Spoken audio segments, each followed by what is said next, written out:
Amen. Saka nesu tinofanira kuti tiite Mwari kana Mwari achingotida achitipangisa zvataita kuti pano pasina njodzi uye pasina kurashika, tinorasha kachidzira kwakati takambasvika zvakati zvakanaka rugare. Saka izvozvoga zvinongoda kuti Mwari atende. Amen. Zvokwadi maparidza evhangeri tarizwa, usina kuzwawo izvo ndezvakewo izvo rugare. Amen.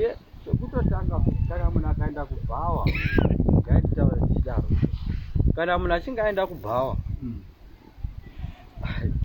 haungamatambi marekodzi aya kana usina kutodhakwa, nokuti ndozvokubhawa. Asi ndizvo. Saka zvokuno kana munhu akasatobhabhatidzwa akasagamuchira Jesu, ivhangeri inongoparidza kuti rugare. Saka zvoda kutsvakwawo futi kuti chinongoita kuti ndisazvizwisisa chiiniko. Rugare vana vaMwari. Amen. Mufaro handiti ndizvo. Ndozviro kwazvo. Zvanzi Mozisi waiti kana tsvimbo yodonha vosumudza vachidini? Vachidzigira. Handiti tiri mamuroi? Vakuru vemamuroi varipo? Ndinoda kutotsigirwawo nemi. Amen.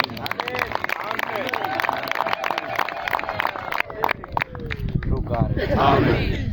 Asi izvozvo munogona kuzvikonewa kana imi pakati penyu mukasatova nerudo, nekuti kutsigirana pamuri, ini ndingatozokutsigirana pachinhambo chokuti imi tsigirani.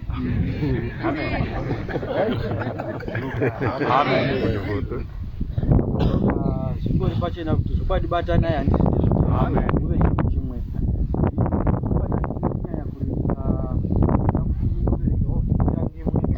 Zvigare pasi. Petokutanga pa5 kuverenga namba 1 2 yacho rugare. Amen. Vachakatidzidze kufarira Mwari kana achinge achiitira zvakati nekuti isu paukama hwedu hatitogoni kuitirana zvakanaka zvatinoteeterwa naKristu Jesu. Amen. Saka izvozvoga zvinongoda kuti tizvifarire, titotendawo naye Kristu Jesu wacho kana achinge atiitirawo zvakanaka zvacho, kuti mangwana agoramba achidini? Rugare. Amen. Mwari unoda kutsvakwa, kutotsvaka. Handiti ndizvo? Uye haatsvakwi musango, munomutsvaka mubepa umo. Rugare. Amen. Ndafara ndichinzwa nguva yemadekwana mamu takavata muno, indozvendinoda. Yes. Handiti ndizvo? Amen. Amen. Rugare vana vaMwari. Amen. Handizvidini panyama, asi ndinoteedzerawo neni. Hani maona ndasvika pano zuva risati rabuda. Amen. Tikatarisa chiro mashoko ebhuku, nzvimbo iya chizonzi Bheteri, pane zvakanga zvaitika kuna Jakobho. Wakanga asangana nomutumwa, handiti? Ndokubva asangana nomutumwa uyoyo, wakanga huri usiku.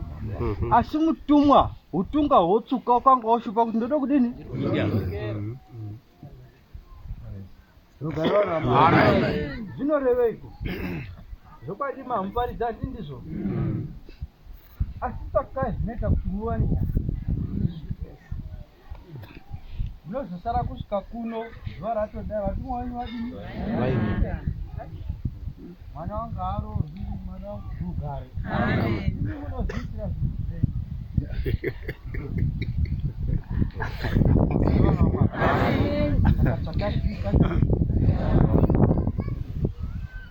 ndomatsvakira ajewayo netomamusoma munhu achitodini?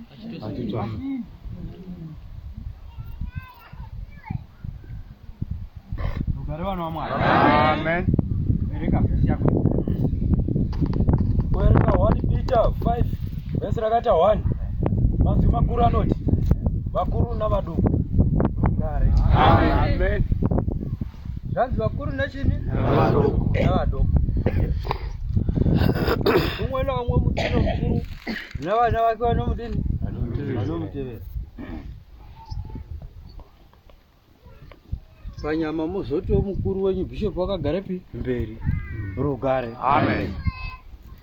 Asi zvichitori zvaKristu Jesu zvinofanira kutongofananidzwa, tose tongofanana nditi, nekuti tinotsvaka Mwari umwe. Ini ndikasamutsvaka ndikasamuwanawo, imi mukamutsvaka hazvibetseri, nekuti neni ndichangosvikawo panguva yakufa. Mazvizwisisa? Ndosaka muchiona kazhinji chiti zvokwadi munhu akangosimuka akatenda ake Mwari, chero akasafugama zvakangodini hake zvakangonaka. Nekuti ini ndasumuka ndafugamirani, neni ndotozvipawo mhosva kuti saka pamunongondifugamira ini kuti ndichakufugamira ino modawo kuti rugare. Zvokwadi chingozvinzwisisai mukaimoparidza vhangeri rugare. Amen. Tiri vanhu venyama baba vanoita zvo. Kana chingoma chikanyanya kuziva kudewo chinozodambuka, handitiwo chinobvaruka.